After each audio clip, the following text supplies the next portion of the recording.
Peoples Party کے Yousaf Raza Gilani senate میں opposition leader بن گئے۔ پیپلز پارٹی نے 30 ارکان کے دستخط کے ساتھ درخواست دی۔ درخواست پر پیپلز پارٹی کے 21 ارکان کے علاوہ اے این پی اور سابق فاٹا کے 2 جماعت اسلامی کے 1 اور 4 آزاد ارکان کے دستخط موجود تھے۔ صادق سنجرانی نے دستخط کی تصدیق کے بعد نوٹیفیکیشن جاری کر دیا۔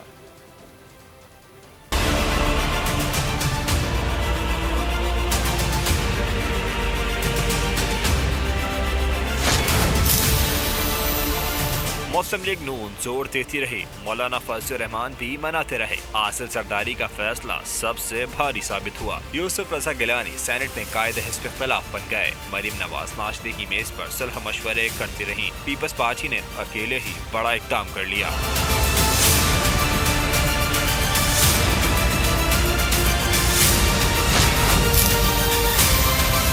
یوسف رضا گیلانی شیری رحمان کے ہمراہ چیئرمین سینٹ سے ملے۔ بطور اپوزیشن لیڈر درخواست صادق سنجرانی کے حوالے کر دی۔ شیری رحمان نے پی ڈی ایم میں اختلافات کا تاثر مسترد کر دیا۔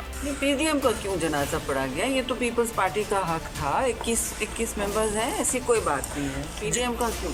کون ساتھ ہے، کون مخالف؟ گیلانی آتے وقت بھی بے خبر تھے، جاتے ہوئے بھی خود کو لال بتایا۔